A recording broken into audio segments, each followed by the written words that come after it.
Bak surga tersembunyi di Teluk Asri tak diragukan lagi. Wisata lautnya begitu indah dan belum banyak wisatawan yang menjamah. Pemandangan laut yang begitu jernih dan berwarna kebiruan, pasir putih, deburan ombak yang terpecah batu karang, dan dikelilingi oleh Teluk Kiluan serta gugusan pulau kecil begitu memanjakan mata siapapun yang berkunjung ke pulau ini. Meski demikian, fasilitas di Pulau Kiluan masih terbatas. Penerangan hanya menggunakan generator diesel dan untuk penginapan hanya ada 2 rumah panggung dari kayu yang masing-masing terdiri atas 6 dan 4 kamar. Wisatawan dapat membangun tenda penginapan dengan harga sewa tempat seharga Rp60.000 per malam. Masih ada lagi keistimewaan yang dijual pulau ini, yakni wisata lumba-lumba. Ya, setiap pagi para pengunjung dapat melihat bagaimana kawanan lumba-lumba liar melintasi Samudra Hindia untuk bermigrasi. Lagi-lagi, untuk menikmati wisata ini, pagi-pagi sekali pengunjung harus menggunakan kapal jungkung yang hanya memuat 4 orang menuju laut lepas dengan harga sewa kapal sebesar Rp250.000. Ya, daya tarik yang paling utama dari wisata di Teluk Kiluan ataupun Pulau Kiluan di Tanggamus, Lampung adalah kumpulan kawanan lumba-lumba liar yang berenang menuju permukaan. Nah, biasanya untuk bisa melihat kawanan lumba-lumba ini, para wisatawan harus standby mulai dari jam 6 pagi, namun memang harus bersabar. Nah, seperti saya sudah menunggu sekitar hampir 1,5 jam, baru beberapa kawanan lumba-lumba yang terlihat di lautan ini.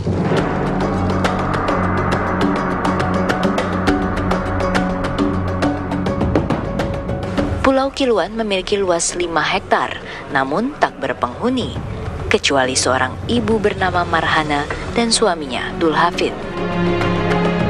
Sejak 20 tahun lalu, Marhana dan suaminya menjaga Pulau Kiluan. Menariknya, menurut wanita paruh baya ini, Pulau Kiluan justru telah menjadi milik pribadi seorang pengusaha bernama Gunawan. Namun sejak krisis moneter tahun 1998, si empunya pulau tak pernah lagi berkunjung ke Kiluan. Punya Pak Gunawan. Pak Gunawan? Iya. Asal mulanya yang Ibu tahu ceritanya gimana nih? Iya, Pak Gunawan itu kesini nyariin saya. Jadi bapaknya kan ini bisa nukang, bisa bikin ini villa. Jadi dianya usaha itu. Kita disuruh di sini, berhenti di sini. Suruh jaga di sini. Suruh jaga di sini katanya. Tapi belum ada apa-apa, masih kosong, masih hutan. Kepala Desa Kiluan Negeri pun membenarkan Pulau Kiluan memang dimiliki seseorang bernama Gunawan. Namun tidak ada surat resmi mengenai hak kepemilikan pulau tersebut. Dulu pulau ini kan milik adat. Nah, ini yang kita bicarakan adalah pulaunya. Tapi kalau Tanjung seperti yang kita lihat di seberang ini milik pribadi perorangan.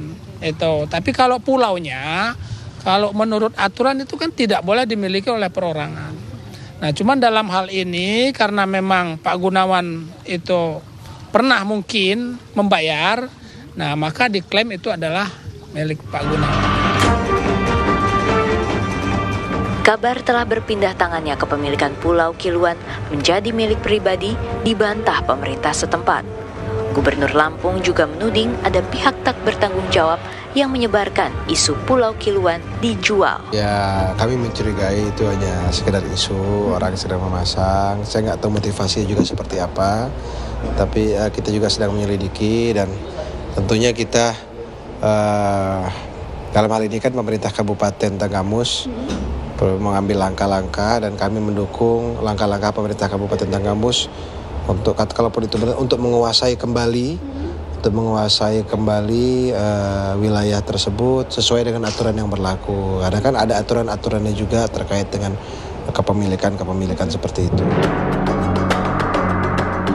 Berbeda dari gubernur, Kepala Dinas Kebudayaan, Pariwisata, Pemuda dan Olahraga justru mengetahui bahwa Kiluan telah dimiliki oleh pribadi dan tidak akan dijual. Pemberitaan tentang Pulau Kiluan itu tidak benar bahwa itu mau dijual. Menurut pemiliknya pun itu tidak dijual. Yang kedua, soal jumlah pulau yang ada di Kabupaten Tanggamus ini menurut BPS ada 15 dan versi kementerian itu ada 43. Kabar dijualnya Pulau Kiluan kini seolah menguak tanda tanya kepemilikan pulau dengan perairan yang dikenal sebagai habitat lumba-lumba jenis hidung botol dan paruh panjang ini. Tak hanya Pulau Kiluan, sejumlah pulau kecil lain di tanah air kini juga turut menjadi sorotan karena konon menjadi milik pribadi ataupun dijual. Dari Kabupaten Tanggamus, Lampung, Aseani Setiorini, Mulia Rahman, Pujiansyah, TV One mengabarkan.